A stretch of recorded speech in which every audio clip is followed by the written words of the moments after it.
semilla aquí dentro en mi interior. Brote verde de la vida y creación. Bienvenidos a Brujos y Filósofos. Acercamientos entre Castaneda, Nietzsche y Heidegger. He andado los caminos que propuso mi corazón. Cada paso, cada empeño a mi interior. Escrito por Rosa Cole. Editado por la Universidad Pedagógica Nacional de México, mayo de 1992. Cuanto más camino, menos sé. Cuanto más me siento, puedo ver. Hoy te presentamos el capítulo número 4. Antesalas del conocimiento silencioso y de la razón.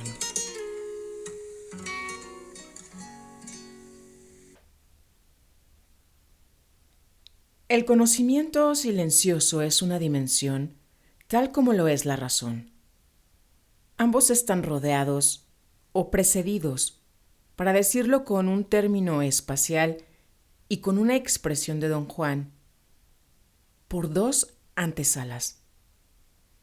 La vanguardia del conocimiento silencioso es el sitio donde no hay compasión, y la antesala de la razón es el sitio de la preocupación. Nietzsche desenmascaró la compasión como el modo más sutil y brutal de denigrar al hombre. El compasivo mira hacia abajo. Aquel por quien se compadece no está nunca a la altura del que se compadece. La compasión budista, el sufrir con el otro, parece implicar una situación de igualdad. Es el condolerse, el dolerle a uno junto al otro, pero simpatiza con la debilidad. Es en la debilidad que el que sufre y el que se conduele se aunan. Condolerse es, de alguna manera, regodearse en la debilidad en tanto dolor. La compasión no apunta a la fuerza en el otro, sino a su debilidad. Por estos dos rasgos de la compasión, por venir de una mirada que se dirige hacia abajo y, en el mejor de los casos, si la mirada es de igual a igual, por ser una nivelación en lo bajo, es decir, en lo débil, Nietzsche la denuncia como un medio de someter al hombre. Así la han usado tanto el budismo como el cristianismo, cada uno con sus propias características. Don Juan y Nietzsche coinciden en valorar la fuerza en el hombre, en apuntar en cada caso a la fuerza y no a la debilidad. El dolor forma parte de la vida, ambos lo saben. Por eso es cuestión de sentirlo y dejar que penetre desde la cabeza hasta los pies. El sentimiento de amor a la vida, de afirmación de la vida. El amor fati o amor de los hechos nietzscheano. Fue el lazo de unión entre las personalidades de Lou von Salome y de Nietzsche. También lo es entre el pensar de Nietzsche y las enseñanzas de Don Juan. Por contraposición con los compasivos, Nietzsche no busca suprimir el sufrimiento. El bienestar no es un fin a sus ojos, tampoco los de Don Juan. ¿Aspiró alguna vez el guerrero al bienestar? Nietzsche menciona la disciplina del sufrimiento, del gran sufrimiento. Todo sufrimiento se transforma en grande cuando está al servicio del seguir adelante, del más y del mejor. Pero más y mejor siempre con respecto a sí mismo, no en la competencia con otros, donde vuelve a instalarse el ego y su deseo de ser alguien. La compasión ve a la criatura en el hombre, dice Nietzsche.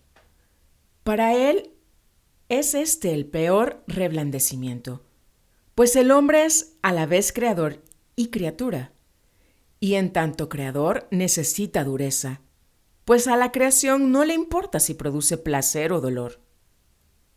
Uno de los capítulos más profundos de Así habló Zaratustra se titula El más feo de los hombres. Zaratustra camina por el reino de la muerte, donde no hay pájaros, ni brizna, ni plantas, y ve algo que parece un hombre sentado al borde del camino. Le da vergüenza lo que ve y enrojece hasta el borde de su cabello canoso. Saca la vista y sigue su camino, pero oye un ruido como el que hace por la noche el agua en las tuberías atrancadas, y ese sonido se transforma por fin en una voz humana que le pide que se detenga. Es el más feo de los hombres que ha huido de la compasión de sus semejantes.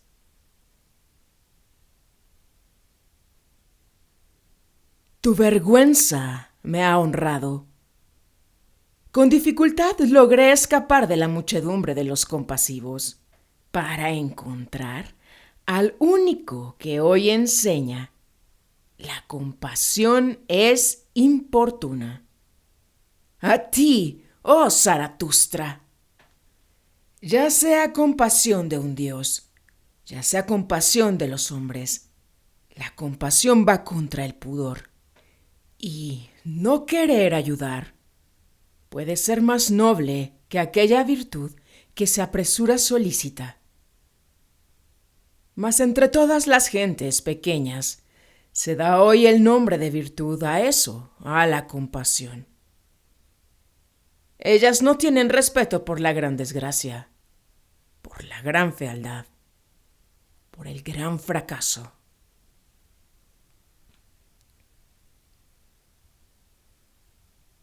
La última prueba que debe cumplir Zaratustra, su última tentación, pues su camino, como todo camino de conocimiento, es un camino de pruebas, es sufrir compasión.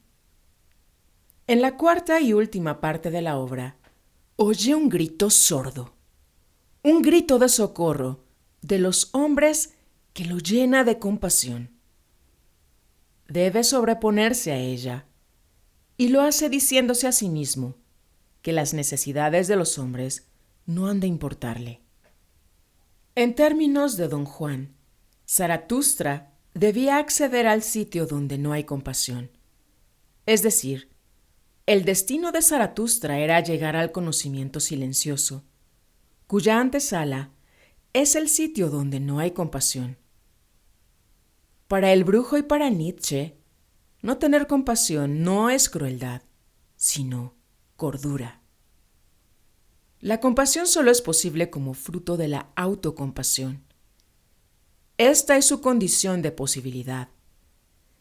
Si no nos autocompadecemos, mal, podremos compadecer a otro.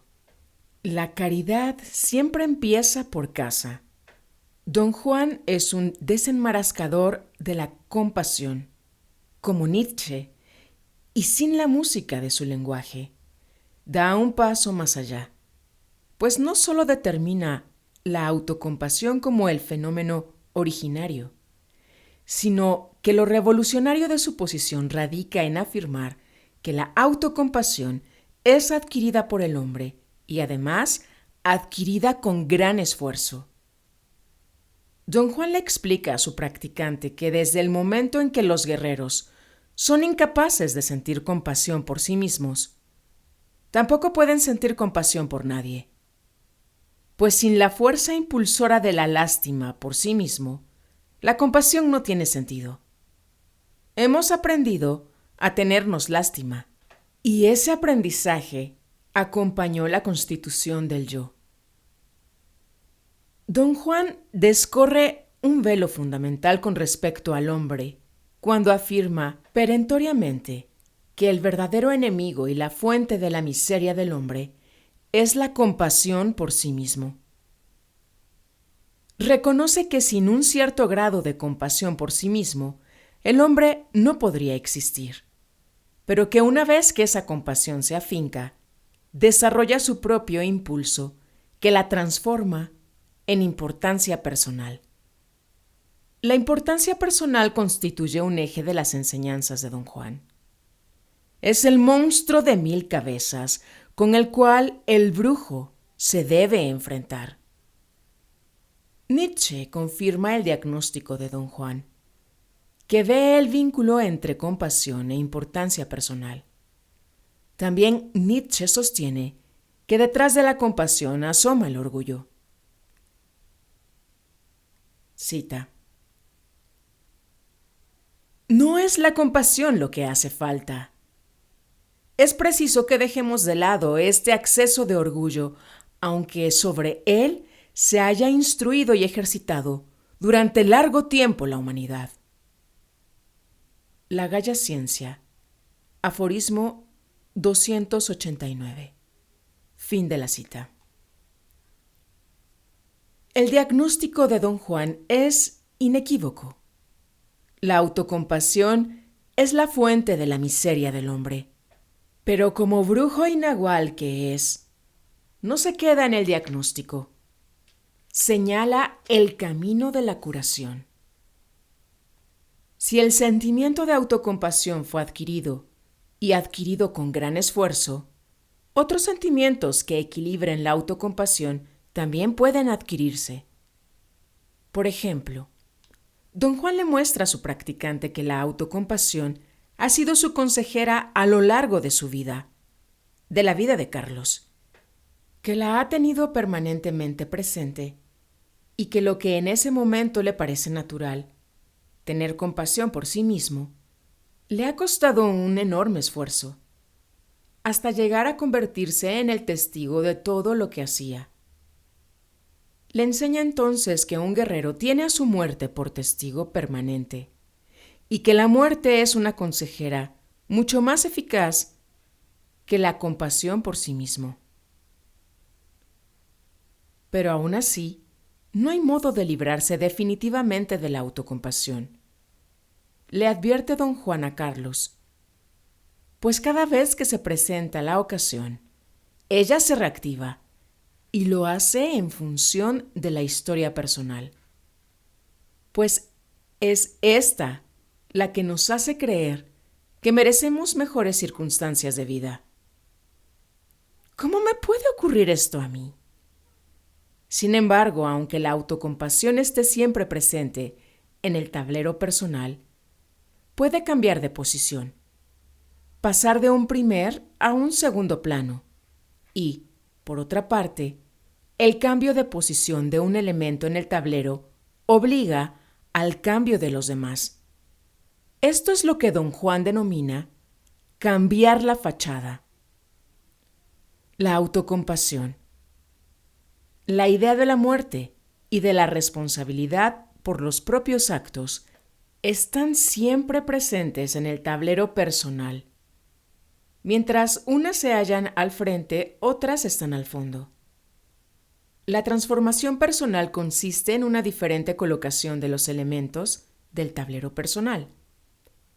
Don Juan quería que Carlos cambiara su fachada, ubicando al frente la idea de su propia muerte y de la responsabilidad por los propios actos, de modo que la autocompasión se ubicara al fondo. ¡Qué manera tan simple y a la vez tan clara y efectiva para mostrar el modo de cambiar! Pues la posibilidad de ver es lo que permite actuar. En la oscuridad solo resta esperar. La autocompasión es un sentimiento adquirido en función de la convicción del yo acerca de su propia importancia y se aloja en la antesala de la razón. La razón es nuestro lugar, pues corresponde al periodo de la humanidad en la cual nos encontramos y que conocemos históricamente. Desde otra perspectiva, conocimiento silencioso y razón conviven en nosotros, aunque en porciones muy dispares. Razón, autoconciencia, lenguaje, se requieren mutuamente y estructuran lo que don Juan llama al sitio de la razón. El aporte original de don Juan con respecto a esto consiste en su señalamiento de que cuando el género humano se halla, ya sea en uno o en otro de estos polos, no es la humanidad la que se encuentra en tales posiciones extremas, sino solamente unos pocos individuos que son, declara don Juan, los verdaderos conductores de la humanidad, aunque la gran mayoría de sus contemporáneos los desconozca.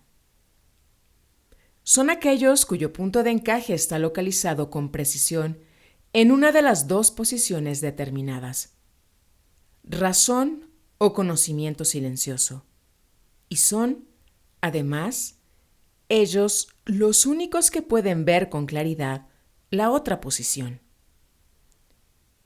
La razón es analítica. Su función es sopesar y averiguar. La brujería, en cambio, es el acto de llegar al conocimiento silencioso. Y este no se puede analizar sino solo experimentar.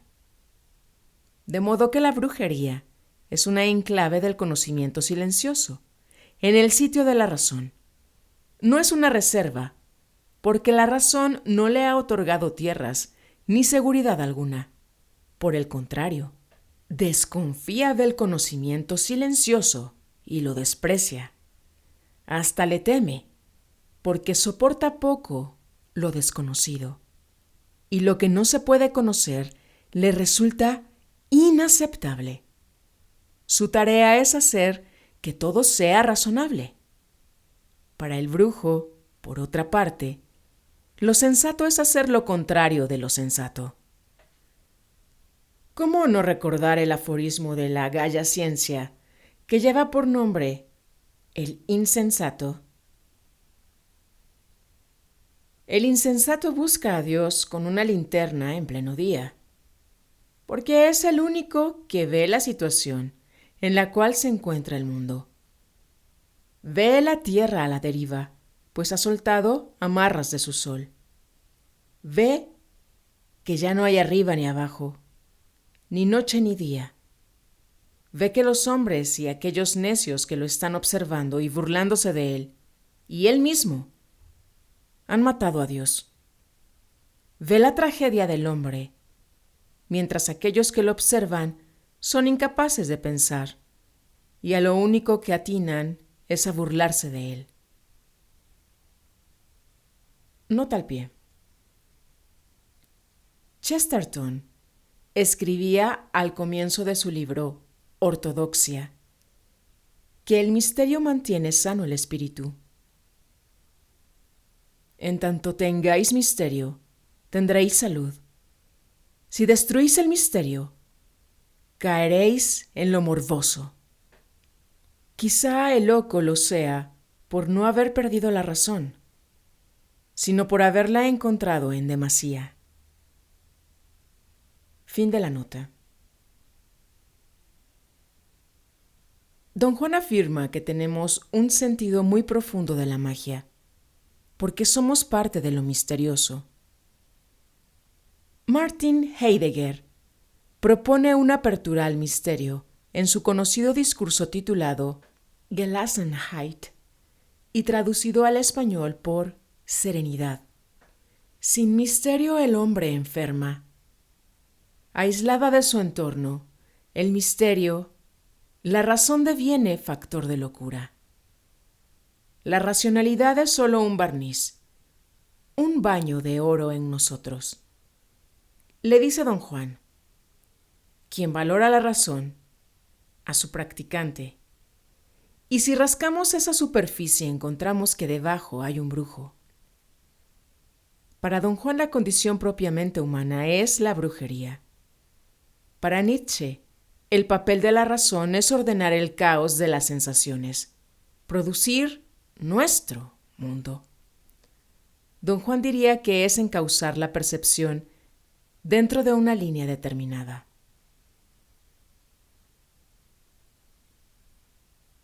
El puro entendimiento le dice al hombre de razón que la razón es solamente como una estrella en un infinito de estrellas.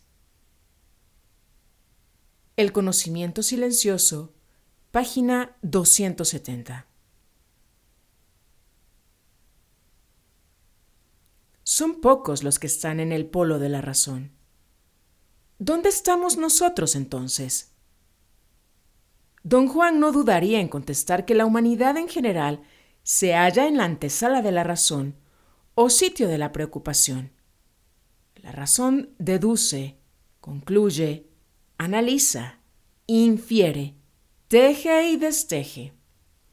Más de una vez la comparó Nietzsche con una araña en su telaraña. La razón y sus hilos, su tremenda madeja. Su esencia es inquieta. La sabiduría de la India atribuye el constante movimiento del pensamiento a su característica material, pues lo propio de la materia es el movimiento.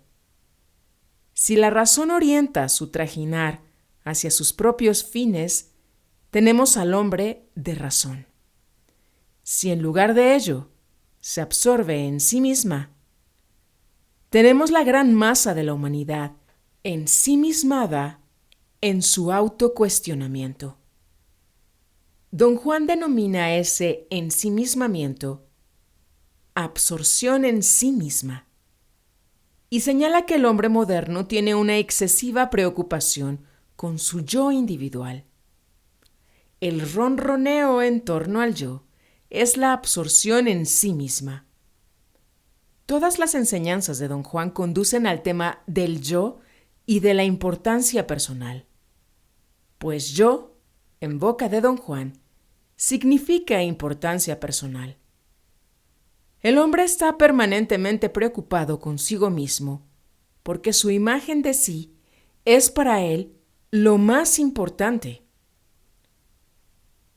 Esto es la importancia personal. La imagen que el hombre presenta ante los demás. Es verdad que el águila, metáfora del ser en la sabiduría de Don Juan, le exige al hombre que haga un inventario con su razón, pero no le exige que se pase la vida volviendo sobre él. El diálogo interno es la actividad de la razón, su tejer y destejer. Cuando se vuelca sobre la propia imagen, se absorbe en sí misma. De modo que el diálogo interno, absorción en sí misma, inventario de la razón, son facetas de la antesala de la razón o sitio de la preocupación. Podría decirse que este estado parece casi un aborto de la razón. ¿Será este continuo trajinar del pensamiento el precio que exige la razón para que unos pocos se hallen en su sitio y la humanidad entera se debata en la preocupación? ¿Quién, aparte de Don Juan y su sabiduría, osó establecer semejante vínculo entre razón y preocupación?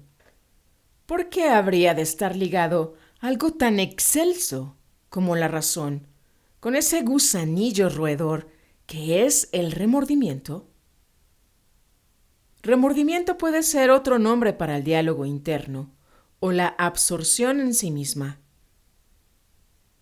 ¿Por qué hice esto si podría haber hecho aquello? O, de haber hecho lo otro, hoy las cosas serían diferentes. El autocuestionamiento no tiene límite. Preocupación en vez de ocupación. Remordimiento en vez de mordida y se acabó.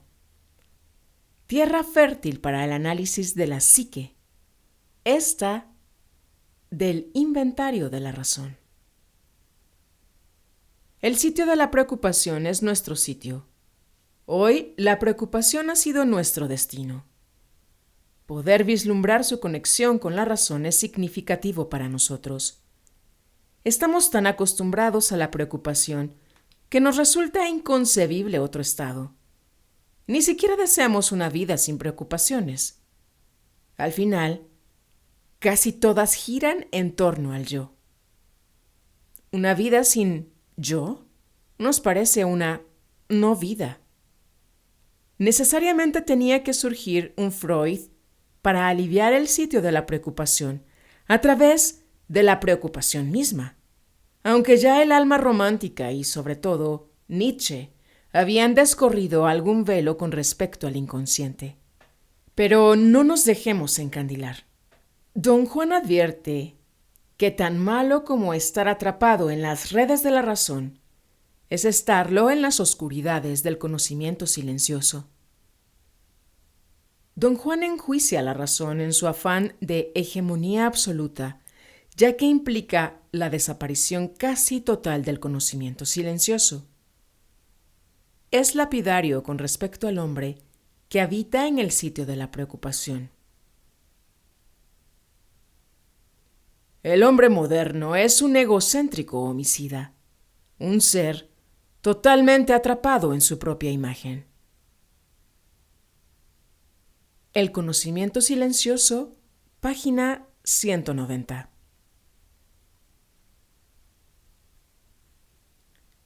El absoluto egocentrismo del hombre actual no tiene perdón para don Juan, pues lo convierte en homicida.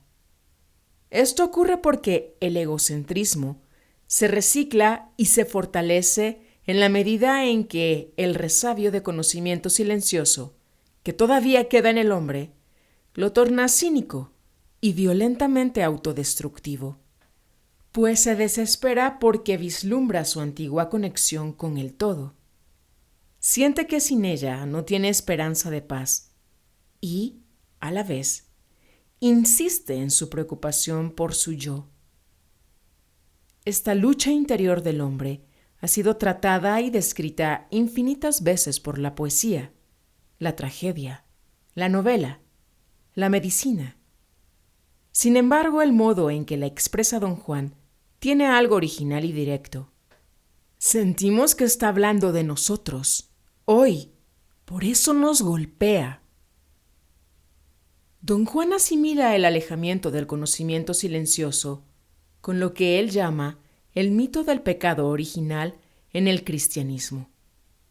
Lo dice así, en 2 líneas, que nos permiten plantearnos algún interrogante.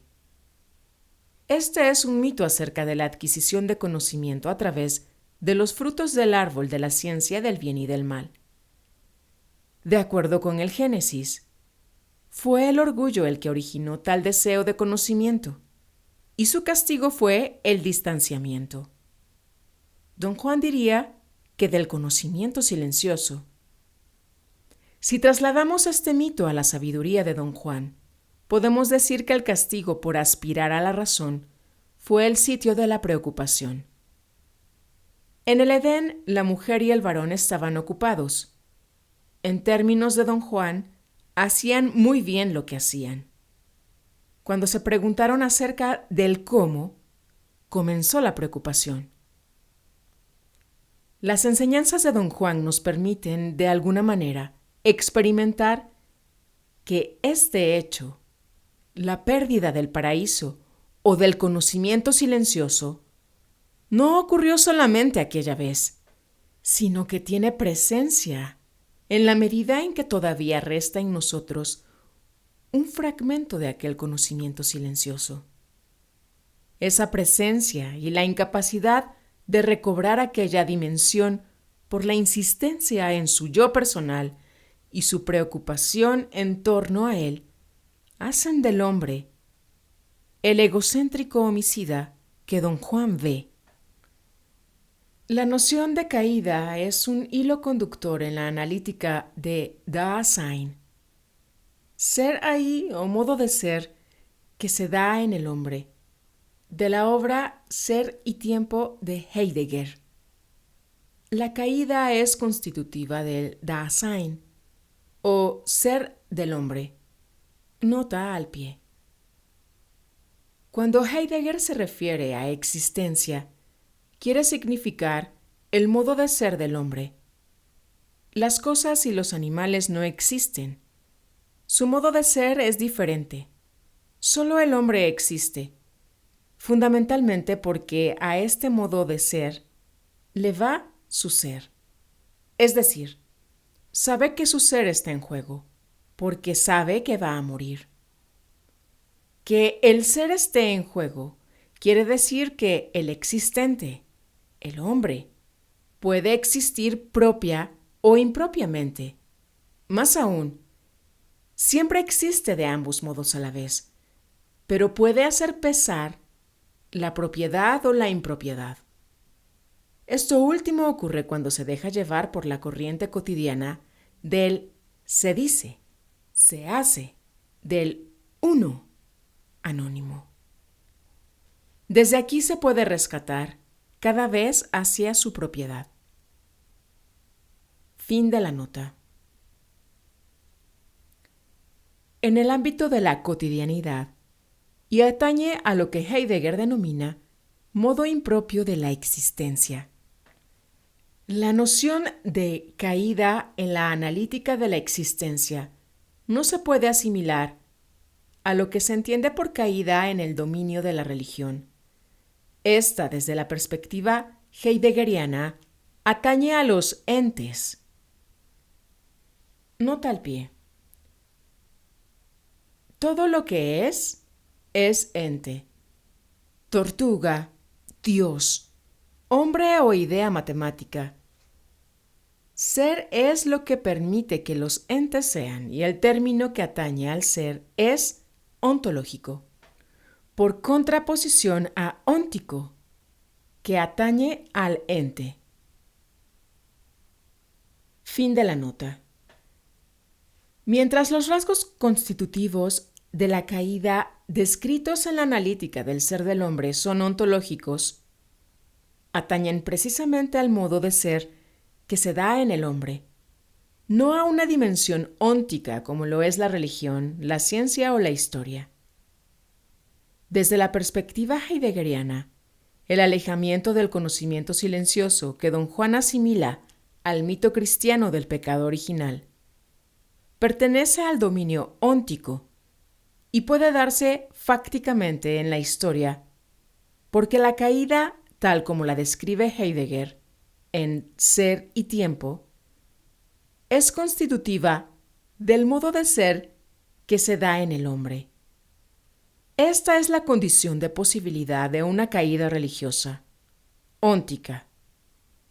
Así podemos pensar que desde un aspecto de la filosofía de Heidegger hacia la sabiduría de don Juan, Heidegger señalaría que las enseñanzas de don Juan se mantienen dentro de lo óntico, que no piensan el ser. Don Juan lo comprendería y lo aceptaría, respondiendo quizá que su manera de acercarse al ser sería a través de las ideas de espíritu, de intento, de lo abstracto, de la noción de nahual o de la metáfora del águila, quedando en la incertidumbre con respecto al carácter óntico u ontológico de estas nociones. El análisis de la existencia desarrollado por Heidegger a partir de la descripción rigurosa de los hechos, tal como se manifiestan, en este caso, el hecho en cuestión es la existencia, muestra que el Dasein, o modo de ser del hombre, es originariamente en la impropiedad. No puede evitar el ser traído y llevado por la opinión del uno, del se dice y del se hace. Tal es el sentido de la caída. En dicho análisis, Heidegger nombra el modo de ser que se da en el hombre con el término alemán Sorge, traducido a veces por cura. La traducción corriente de Sorge es preocupación, pero no debe aceptarse tal significado, pues la palabra preocupación posee un sentido óntico demasiado fuerte. estar preocupado por tal o cual problema. Los problemas, en tanto tales, son siempre ónticos, mientras que cura tiene un sentido ontológico existenciario. Nota al pie. Para diferenciar su pensamiento de la traducción filosófica, Heidegger no utiliza el término categoría para determinar los rasgos esenciales del ser del hombre, sino la palabra existenciario, que se refiere precisamente a la existencia en el sentido heideggeriano. Fin de la nota. Pues señala la movilidad esencial que es constitutiva del ser del hombre. Es constitutiva porque el Dasein se encuentra arrojado en una situación determinada, anticipando su existencia en su proyecto que involucra los entes con los que se encuentra en el mundo.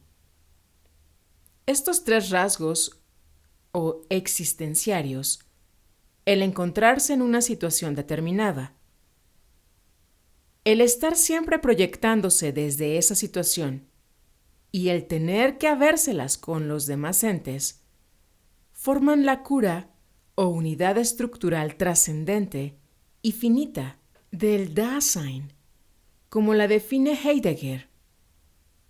Con esto queda aclarado que cura es tampoco preocupación en el sentido vulgar de la palabra, como caída es tampoco caída en el sentido religioso del término, y ambos, por la misma razón, los términos en el vocabulario de Heidegger no se refieren a los entes, como ya se aclaró, sino al modo de ser que se da en ellos, en este caso en el hombre. Señalada esta distancia entre la filosofía heideggeriana y las enseñanzas de Don Juan, surgen interrogantes que nos estimulan a pensar. El sitio desde el cual Heidegger pensó es la razón, el sitio por excelencia de los filósofos y de la filosofía. Quizá también desde su antesala, el sitio de la preocupación. Su análisis se dirige principalmente al modo de ser que se da en el sitio de la preocupación. Así parece vistas las cosas desde la perspectiva de Don Juan, quien percibe la preocupación como el rasgo fundamental del hombre contemporáneo. Heidegger pensó su condición de posibilidad como cura. Sin embargo, ¿sería válida la afirmación heideggeriana acerca del carácter originario de la impropiedad de la existencia en la dimensión del conocimiento silencioso, o aún en el sitio de la no compasión? Por un lado, parecería que no sería válida, pero de hecho, si nos atenemos a lo expresado por Don Juan, el género humano pasó de un sitio al otro, de modo que en el primero estaban dadas las condiciones para que ese paso ocurriese. Esto significaría que el análisis heideggeriano de la existencia aún sería válido para el modo de ser que se da en la dimensión del conocimiento silencioso, incluida la cura. Pero en la dimensión del conocimiento silencioso no se disuelve el pensar, y al disolverse el pensar, no se disuelve el ser. De alguna manera, Heidegger experimentó esto a través de la gran dificultad que encontró para expresar su pensamiento por medio del lenguaje. Precisamente por el afincamiento de los filósofos en el sitio de la razón, ¿no ha sido acaso el conocimiento silencioso la fuente de sus ideas? Estos interrogantes y tantos otros nacen a partir del encuentro entre una sabiduría y una filosofía. La vía de acceso a la dimensión del conocimiento silencioso y a su antesala ha sido negativa, pues es el reino de lo desconocido. ¿Cómo habríamos de afirmar algo de ellos?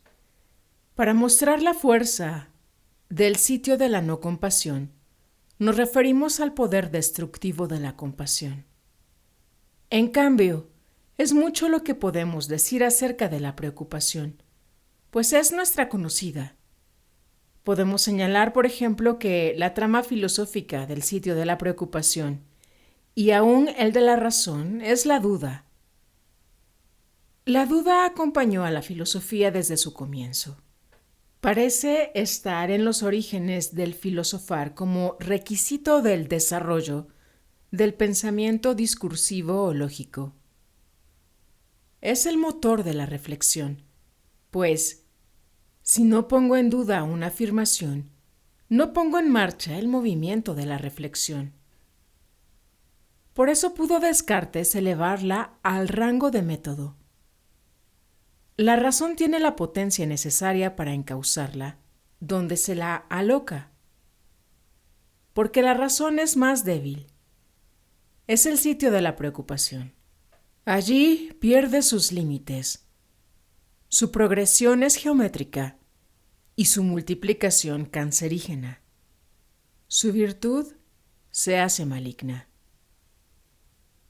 Don Juan ha visto esto como nadie. Por eso insiste en la necesidad de detener el diálogo interno, que encuentra su caldo de cultivo en el terreno fértil de la duda, aliada con la importancia personal. Esto es, la duda absorta en sí misma. El pensamiento de Descartes vuelve siempre como gozne de ingreso a nuestra época. Ahora no a través del ego, sino de la duda.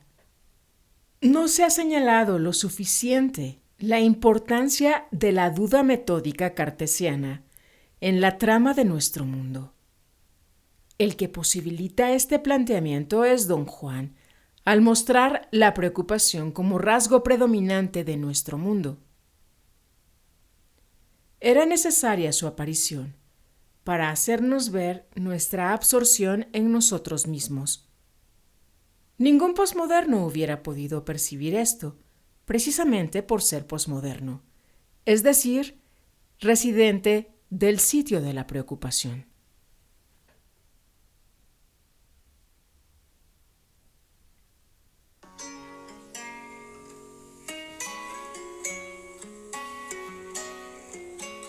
Eso fue el capítulo número 4. Una semilla aquí dentro en mi interior, brote verde de la vida y creación. Antesalas del conocimiento silencioso y de la razón. Escrito por Rosa Cole. Transmitiendo energía fina. He andado los caminos que propuso mi corazón. Cada paso, cada empeño a mi interior.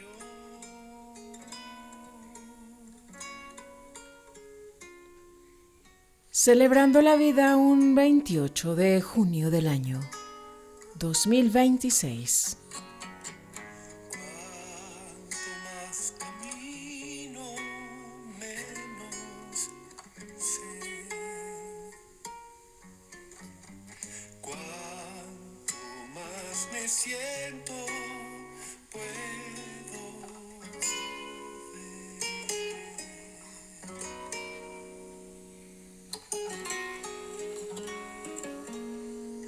Gracias por tu sintonía.